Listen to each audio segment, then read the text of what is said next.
வணக்கம் நண்பர்களே! நாம் இன்னைக்கு இந்த வீடியோல என்ன ஒரு முக்கியமான தகவல பத்தி தெரிஞ்சுக்க போறோம் அப்படின்னு சொல்லிட்டு பார்த்தீங்கன்னா, Cook with Comali season 7 launch ஆனதுலேருந்தே நெறைய பிரச்சனைகள மீட் பண்ணிட்டு வருது அப்படின்னு சொல்லணும். ஏன்னா, இந்த தடவ சீசன் வந்து நல்ல ஒரு புது ஃபார்மோட லான்ச் பண்ணுனது அதிகபட்சமா ரசிகர்களுக்கு அவ்வளவா புடிக்கல.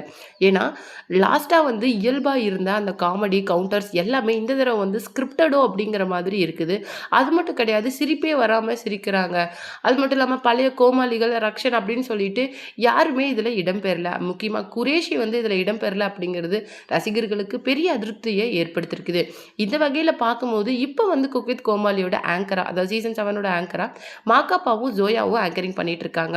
இந்த வகையில நம்ம விஜய் டிவி வந்து கோமாளியா திவாகர, அதாவது வாட்டர் மெலன் ஸ்டார் அப்படின்னு சொல்லப்படுற திவாகர ரெக்ரூட் பண்ணியிருக்காங்க.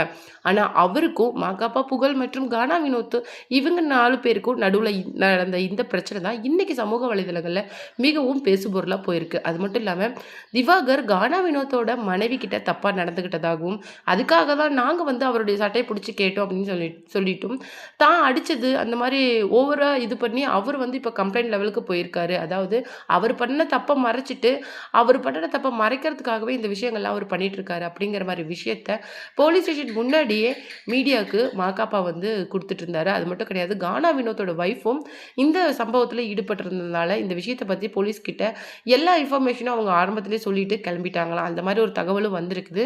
அது மட்டும் இல்லாம இத பத்தி நடிகை ஷக்கீலா வந்து சொன்ன விஷயங்கள் தான் இன்னைக்கு சோஷியல் மீடியால மிகப்பெரிய வைரலா போயிருக்கு. அத பத்தி தான் நாம இந்த வீடியோல பார்க்க போறோம். வீடியோக்குள்ள போறதுக்கு முன்னாடி நீங்க நம்ம சேனலுக்கு புதியவரா இருந்தா மறக்காம நம்ம சிபி ட்ரெண்டிங்க சப்ஸ்கிரைப் பண்ணி ஃபாலோ பண்ணிக்கோங்க. இந்த விஷயத்த பத்தி ஷக்கீலா மேம் கிட்ட மீடியா கேட்டதுக்கு அவங்க என்ன சொல்லியிருந்தாங்க அப்படின்னு சொல்லிட்டு பார்த்தீங்கன்னா, உண்மையிலேயே எனக்கு ரொம்ப அது வருத்தமா இருக்கு. அத விட வந்து ரொம்ப கேவலமா இருக்கு. இப்படி ஒரு பப்ளிக் ரியாலிட்டி ஷோல ஒரு பெண் கிட்ட தப்பா நடந்துகிட்டத பார்க்கும்போது, எனக்கு உண்மையிலேயே அவன எப்படி சும்மா விட்டீங்க அப்படிங்கிற மாரி தான் எனக்கு இருந்தது. நான் ஆக்சுவலா இந்த விஷயத்த பத்தி புகழ் கிட்ட என்னடா போயிட்டுருக்கு அப்படிங்கிற மாரி ஃபோன் பண்ணி கேட்டேன். அதுக்கு அவன் சொன்னான் வந்து, "இல்லம்மா, இந்த மாதிரி அந்த ஆள் வந்து கானா வினோதோட வைஃப் பாக்யா கிட்ட தப்பா நடந்துக்கிட்டா. அதாவது அப்யூசிவான வேர்ட்ஸ யூஸ் பண்ணி பேசினான். உடனே மாக்காப்பா அண்ணாவும் நான் வந்து அது மட்டும் இல்லாம கானா வினோத் செட்ல இருக்கிற இன்னும் 2, 3 பேரு சொல்லிட்டு அவன அடிக்க போயிட்டோம். அது மட்டும் இல்லாம அவன் என்ன பண்ணி வச்சிருக்கான் அப்படின்னு சொல்லிட்டு பார்த்தீங்கன்னா, அவன் இன்னும் கொஞ்சம் ஓவரா போய் போலீஸ் ஸ்டேஷன்ல இரும்பு ராடால அடிச்சுட்டோம். அது மட்டும் இல்லாம இரும்பு ராடால அடிச்சுட்டாங்க. ரத்தம் வர அளவுக்கு அடிச்சுட்டாங்க. ஒரு மருத்துவர தாக்கிட்டாங்க. அது மட்டும் இல்லாம அடிக்கும்போது மாக்காப்பான குடிச்சிருந்தாங்க அப்படிங்கிற மாதிரி வந்து கம்ப்ளைண்ட் ஃபைல் பண்ணிட்டான் அப்படிங்கிற மாதிரி சொன்னா, எனக்கு உண்மையிலேயே கேட்டுட்டு என்ன பண்றதுன்னே தெரியல. அதாவது பெண்களுக்கு எங்கெங்கேயோ பாதுகாப்பு இல்ல அப்படின்னு சொல்லிட்டு இன்னைக்கு நம்ம பேசிட்டு இருக்கோம். ஆனா இப்படி ஒரு சேனல், அது மட்டும் இல்லாம ஒரு பப்ளிக் ரியாலிட்டி ஷோல வந்து இந்த மாரி நடந்திருக்கிறது வந்து எனக்கு ரொம்ப கஷ்டமா இருக்குது. இப்போ ஏன் அவருக்கு வந்து எல்லாருமே ஹைப் குடுத்துட்டு இருக்காங்க அப்படின்னு சொல்லிட்டு எனக்கு தெரியல. இன்னைக்கு வந்து டேலண்டோட நெறைய பேர் வந்து இந்த உலகத்துல இருக்கிறாங்க. நல்லா பாடுற, நல்லா திறமையா நடிக்கிற அப்படின்னு சொல்லிட்டு, நல்லா ஆடுற அப்படின்னு சொல்லிட்டு இந்த உலகத்துல நெறைய பேர் இருக்கிறாங்க. ஆனா அவங்கள இந்த மீடியா வந்து ஏன் வந்து ஒரு அ லைம் லைட்டுக்குள்ள கொண்டுட்டு வர மாட்டேங்குதுன்னு எனக்கு புரியல. இந்த மாரி ஆட்கள, ஒரு நெகட்டிவ் எனர்ஜி இருக்கிற ஆட்கள ஏன் என்கரேஜ் பண்றீங்க? நீங்களே ஏன் ஹைப் ஏத்தி விட்டு பெரிய ஆள் ஆக்குறீங்க? அப்படின்னு சொல்லிட்டு எனக்கே தெரியல. உண்மையிலே எனக்கு புகழ் வந்து இந்த விஷயத்த சொல்லும்போது, எனக்கு அவ்ளோ கோவம் வந்தது. ஏன்னா, அங்க வந்து ஒரு பொண்ண இந்த மாதிரி "இவ்ளோ நாள் வந்து நீ அவர் கூட இருந்துட்ட. ஒரு நாள் என் கூட இரு" அப்படின்னு சொல்லிட்டு ஃபன்னாங்க இது இது இது வந்து ஃபன்னா? இந்த இந்த வேர்ட்ஸ் வந்து ஃபன்னா? எந்த பொண்ணும் இத ஃபன்னா எடுத்துக்குவா? ஹஸ்பண்ட் பக்கத்துல இருக்கிறாங்க. எப்படி ஃபீல் ஆகும்? வந்து வந்து தப்பா பேசிக்கிட்டாவோ, இல்ல ஒரு பொண்ணுக்கு நல்லாவே தெரியும். தப்பா பேசுறது, தப்பா தொடுறது எல்லாமே நல்லா தெரியும். ரியாலிட்டி ஷோக்கு வந்து இந்த மாரி ஆயிடுச்சுன்னு அந்த பொண்ணு ஃபீல் பண்ணுவா? ஃபீல் பண்ணியிருக்காதா? போட்டு கம்ப்ளைண்ட் அந்த பொண்ணு குடுத்துருக்கணுங்க. இவரு ஏன் பில்டப் பண்ணிட்டு திரியிறாருன்னு எனக்கு தெரியல. அதாவது ஒரு முக்கியமான விஷயம் என்ன அப்படின்னு சொல்லிட்டு பார்த்தீங்கன்னா, நீங்க வந்து எல்லாமே என்ன சொல்றீங்கன்னா, பிக் பாஸ் வந்து scripted, cook with Comali scripted. Script உங்களுக்கு தெரியுமாங்க? ஸ்கிரிப்ட் தான் நடக்குதுன்னு சொல்லிட்டு. எனக்கு தெரிஞ்சு என்னுடைய சீசன்ல நடந்தது எல்லாமே நான் அவ்வளோ வந்து சீக்கிரமா அந்த கவுண்டர்ஸ்க்குலாம் ரியாக்ட் ஆகி சிரிக்க மாட்டேன். ஆனா, புகழ் வந்து ஈச் அண்ட் எவ்ரி மினிட் அந்த சீசன்ல என்ன சிரிக்க வச்சான். உண்மையிலேயே அவ்ளோ சூப்பர்பா இருந்தது அந்த சீசன்.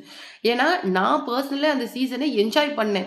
ரொம்ப நாள் எனக்குள்ள இருந்த அந்த ஒரு ஒரு குழந்தைத்தனத்த புகழும் சரி, பாலாவும் சரி வெளியில கொண்டுட்டு வந்தாங்க. உண்மைய நான் சொல்லணும். பாலாவோட அந்த என்கவுண்டர்ஸ்லாம் யாருமே சிரிக்காம இருக்க முடியாது அந்த என்கவுண்டர்ஸ்லாம். புகழ் அந்த பண்ற அந்த மேனரிசமா இருக்கட்டும், அவனுடைய அந்த பிஹேவியரா இருக்கட்டும், அதெல்லாம் தானாவே சிரிப்ப வர வச்சுடும். அப்படி இருந்த சீசன் தான் இன்னைக்கு இவ்ளோ ஒரு ப்ராப்ளம் இருக்குன்னு நெனைக்கும்போது எனக்கு ரொம்ப கஷ்டமா இருக்குது. சூன் இந்த ப்ராப்ளம அவங்க சார்ட் அவுட் பண்ணிருவாங்க. எனக்கு தெரிஞ்சு அந்த ஆள் அங்கருந்து வெளியில அனுப்பிச்சுடுவாங்க. அதிகபட்சம் வேற எந்த சேனல்லயும் தயவுசெய்து வாய்ப்பு குடுக்காது இருங்க அப்படிங்கிறது தான் நான் வந்து உங்களுக்கு இப்ப ரெக்வெஸ்ட்டா வைக்கிறேன். அந்த சேனல்லருந்து வெளியில வந்துட்டாங்க. நாம வாய்ப்பு குடுத்து நம்ம சேனல் டிஆர்பி ஏத்திக்கலாம் அப்படின்னு தயவுசெய்து நெனைக்காதீங்க. எங்கயுமே நெறைய பெண்கள் வந்து வேலைய பண்ணிட்டு தான் இருப்பாங்க. அங்க வந்து அந்த பெண்களுக்கு இடையூறு இருக்கிற மாரி ஆண்கள தயவுசெய்து வேலைக்கு வைக்காதீங்க. அவங்களுக்கு மட்டும் கிடையாது. அவங்களுக்கு ஒரு மன உளைச்சலை ஏற்படுத்தக்கூடிய மாரி ஆட்கள், அவங்க மேபி சேனலுக்குமே அவங்க கெட்ட பேர் தான் வாங்கி குடுப்பாங்கன்னு சொல்லியிருக்காங்க. நான் புகழ்கிட்ட சொன்னதும் என்னன்னா, இப்போ என்னடா கரண்ட்லி போயிட்டுருக்கு அப்படின்னு சொல்லிட்டு, மாக்காப்பா அண்ணாவ கூட இந்த எ ப்ராப்ளம் முடியிற வரைக்கும் வர வேணாம் சேனலுக்கு அப்படிங்கிற மாரி சேனலே சொல்லியிருக்காங்க அப்படிங்கிற மாரி சொன்னா, எல்லாமே கரெக்ட் தான். ஏன்னா அந்த ப்ராப்ளம் வந்து பெர்ஃபெக்ட்டா சார்ட் அவுட் ஆயி முடிச்சா தான், அ எல்லாமே கரெக்ட்டா இருக்கும். அதாவது நீங்க வந்து தயவுசெய்து இந்த மாரி ஆட்கள இன்னும் அதிகப்படுத்தாதீங்க. இந்த கேஸ் வந்து ஒரு ஒரு பிரச்சனை இல்ல முடிஞ்சிடும். என்ன விசாரணை பண்ணிட்டு உண்மை யார் பக்கம் இருக்குது, யார் போய் பேசுறாங்கங்கிறத கண்டுபிடிச்சுருவாங்க. தயவுசெய்து நீங்க அவர பேசி பேசி பெரிய ஆள் ஆக்காதீங்க அப்படிங்கிற மாதிரி நடிகை ஷக்கீலா வந்து இந்த விஷயத்த பத்தி சொல்லியிருந்தாங்க. இது ஒரு புறம் இருக்க, நடிகை ஷக்கீலா வந்து குடுத்த ஒரு இன்டர்வியூல என்ன சொல்லியிருந்தாங்க அப்படின்னு சொல்லிட்டு பார்த்தீங்கன்னா, அழகிய தமிழ் மகன் டிரெக்டர் வந்து என்ன அப்ரோச் பண்ணி என்ன கேட்கும்போது, "நீங்க இந்த படத்துல பண்றீங்களா மேம்?" அப்படின்னு கேட்கும்போது, "விஜய் சார் கூட ஸ்க்ரீன்ல பேரா நான் பண்ண மாட்டேன்." அப்படின்னு சொல்லிட்டு ஓப்பனா சொன்னேன். அதுக்கு வந்து சார் வந்து என்கிட்ட என்ன பிரச்சனை? ஏன் மேம்?" அப்படிங்கிற மாரி கேட்டாங்க. அதுக்கு நான் சொன்னேன், இல்ல ப்ளீஸ் வந்து எனக்கு வந்து இப்போலேருந்து ஒரு 10 இயர்ஸ்க்கு முன்னாடி அவர் கூட ஒரு நல்ல பாண்ட் இருக்கு. ஆனா, இப்போ வந்து எல்லாரும் சொல்றது என்னன்னா, விஜய் சார் வந்து அடிக்கடி யார் கூடயும் பேச மாட்டாரு. மோஸ்ட்லி அவர் பேசுறதே கம்மி பண்ணிட்டாரு. இப்போ ஆக்ஷன் சொன்னா டேக் நடிச்சு முடிச்சு குடுத்துட்டு போயிடுவாரு. ஆனா, அவரு அதிகம் யார்கிட்டயும் பேச மாட்டாரு அப்படிங்கிற மாரி சொன்னாங்க. இப்ப நான் போய் செட்ல நிக்கும்போது மேபி அவர் கூட ஒரு பேர் வருதுங்கிற மாரி வருங்க.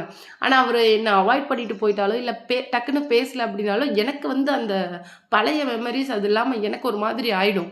வேண்டாம் அப்படிங்கிற மாரி நான் சொல்லியிருந்தேன். ஆனா, இல்ல, இல்ல உங்களுக்கும் விஜய் சாருக்கும் ஸ்க்ரீன்ல பேர் மாரி வராது. வேற வேற தான் தனித்தனியா தான் ஷூட் பண்ற மாரி வரும் அப்படின்னு சொல்லிட்டு ரொம்ப நம்பிக்கை குடுத்து டைரக்டர் சொல்லியிருந்தாரு. அதன்படி நான் போய் செட்ல ஃபர்ஸ்ட் டேவே நான் வெளியில வரும்போதே கேள்விப்பட்டேன். உங்களுக்கும் விஜய் சாருக்கும் தான் மேம் இப்போ சீன் அப்படிங்கிற மாரி சொல்றாங்க. நான் டக்குனு கேரவன்லேருந்து கீழ இறங்கி வந்தோனே, விஜய் சார் வந்து அப்பதான் கேரவன்லேருந்து வெளியில வராரு. என்ன பார்த்தோனே, "ஹாய் ஷக்கி" அப்படின்னு வந்து சொன்னாரு. எனக்கு உண்மையிலேயே எனக்கே ஒரு நிமிஷம் என்ன பண்றதுன்னே தெரியல. அது மட்டும் இல்லாம மொத்த யூனிட்டுமே அத திரும்பி பார்த்துச்சு.